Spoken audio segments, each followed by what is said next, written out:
Number two, the R stands for restraint. Restraint. And I'm not going to spend, I can, but I don't want to spend a whole lot of time on this one.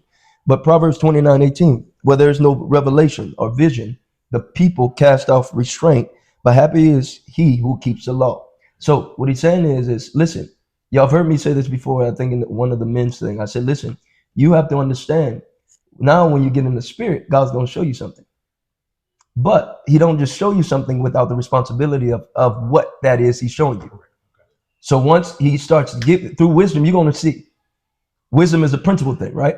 So he's saying, listen, I'm going to show you, this is what you're missing. You're missing that part. You're missing that part. Okay. But this is what you're going to have to commit to hold on to that part. You're going to have to hold the mode, the mind mode, the spirit mind mode. Okay. Because your mind is the greatest asset. Okay. That's why you have to renew it. If it wasn't the greatest asset, why you need to renew it? You understand what I'm saying? So stay in the spirit and stay and hold the mind mode of the wisdom so you can go into understanding. Wisdom is the principal thing, but once you build it, once you start going through it with God, you're going to get into understanding. Okay? At the end of your faith, the salvation of your soul, that's understanding. And I'm not going too fast, but so the restraint. So the restraints are revelational.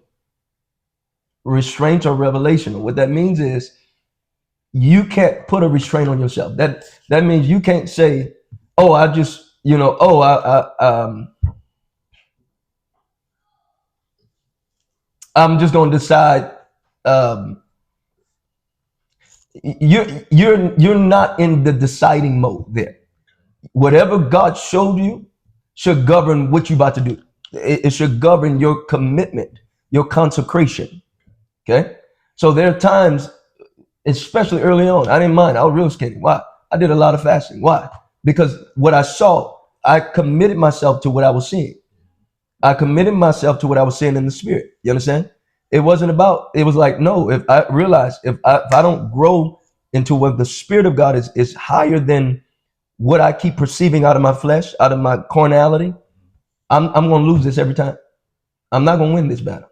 So I have to commit myself to what God showed me in precept, in wisdom, on this is how that works. But if I don't hold the mind mode of how this works, I'm not going to do it. And then it's going to frustrate me because it's like, I know I'm supposed to do it, but see, you done made me mad again. See, you done flicked me out. You done made me cry. You done made me mad.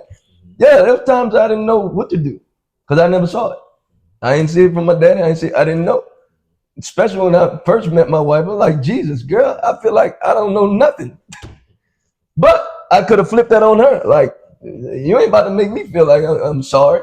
But what I do, I ran to the presence of God. You understand? I ran to God and said, how did this work? How did this thing go? And then when I allowed and yielded to the presence of God, the power of God, the grace of God, the substance of God came, and I had enough. Not only I had enough, I had the confidence because I even seen through even what was seemingly the right thing. So I even had more than what they thought they had. I had an answer even beyond the answer. And so that confidence allows you to grow and live from that. And then you go into working that out and proving that what you see. God don't want you to just see it. He said, no, you're gonna walk it out. That's where the church gets stuck. I see you see a lot of stuff. What are you walking out? Okay, so restraint is revelational. Okay, happy is he who keep the law. What he's saying is everything that I'm not reaching right now in what I see is because I'm not able to watch this. I'm not committed to the law yet. I'm not committed to the discipline yet. That's what he's saying. That's really just, that's all it's saying. It's saying you're not committed to that level of discipline yet. Because if you, that's the law. There's the revelational law that when I show you this, okay, when, how many know we know when we say yes? And I know when I'm still playing. They're like, no, you still playing. You ain't that serious. You serious, but you ain't serious yet.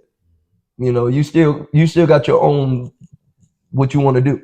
But God knows that, hey, when you get hungry enough, I'm going to show you it. And he's saying, you're going to commit to that law. All right, God, I'm tired of this. What do I need to do to get to where I get going to what I need to do? What is the answer to this? All right, I'm going to commit myself. I'm going to consecrate myself to that law, that discipline. That's a law, a discipline. What are you going to discipline yourself to? How many of you know that your flow is really in accordance to your disciplines right now? You are where you are, your disciplines are. Okay. And when God starts to move you forward, he sets new disciplines because he needs you to learn to be flexible with the spirit.